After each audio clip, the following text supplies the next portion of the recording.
Have you ever wondered who really decides what you see online? Why you get that video on YouTube and not another one? You might think it's you making the choices, but what if there's a silent force, lines of code hidden in the background, that already decides for you? Today on Timeless Tales podcast, we dive into AlgorithMocracy, a book by Portuguese author Adolfo Mesquita Nunes that explores how artificial intelligence and algorithms are quietly reshaping our democracies and our very way of thinking.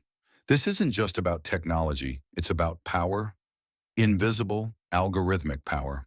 Algorithmocracy, How AI is Transforming Our Democracies, was published in 2025 by Dom Quixote.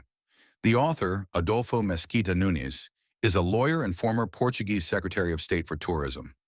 In this book, he looks beyond politics to reveal how algorithms, the systems that decide what we see, buy, and believe, are reprogramming democracy itself. His central idea is powerful and unsettling. It's no longer people who govern democracies, it's algorithms. How algorithms control our lives. Algorithms are the invisible directors of our lives. They decide what appears in your Instagram feed. They shape which news stories reach you. They influence the price of your flight ticket. And yes, they even affect elections by amplifying certain voices over others. All with one simple goal: to keep your attention. The longer you stay, the more data they gather. The more data they gather, the better they know you. And the better they know you, the easier it becomes to predict and influence your behavior. It's a perfect system, but also a dangerous one, because it traps us inside echo chambers where we stop seeing the world as it is and start seeing it as the algorithm wants us to. This isn't science fiction. It's the world we live in, the age of algorithmocracy, the secrets of algorithms. So, how do algorithms really work? Here's the hidden process behind the screen. 1. Data collection. Every click, like, scroll, and pause is recorded. 2. Behavior profiling. Algorithms build a digital version of you, your tastes, fears, beliefs, and weaknesses. 3. Prediction and manipulation. They start predicting what you'll want, or even creating desires you never had. 4.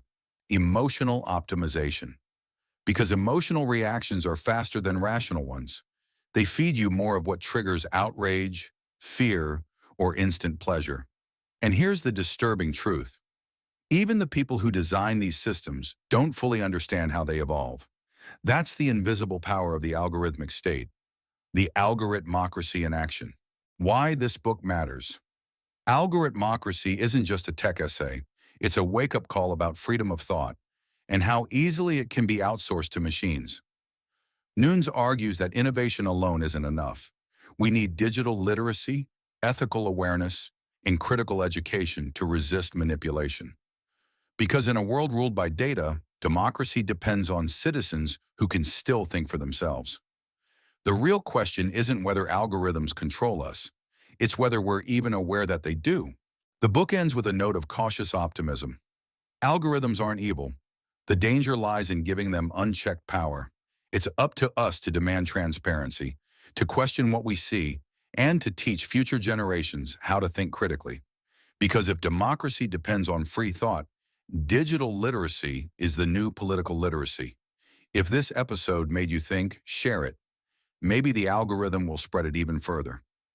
Who really rules the world inside the age of algorithmocracy? This was the Timeless Tales podcast. Until next time, where timeless stories help us understand the world we live in.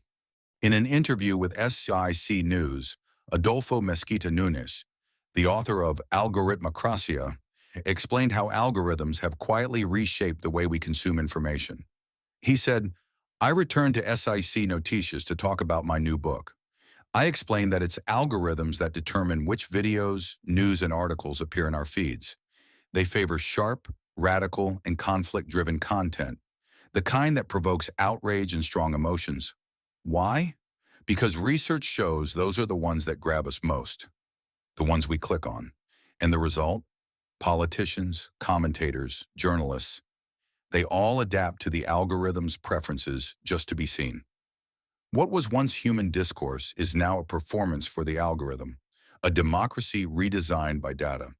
Subscribe to the Timeless Tales podcast. Your stories, your time.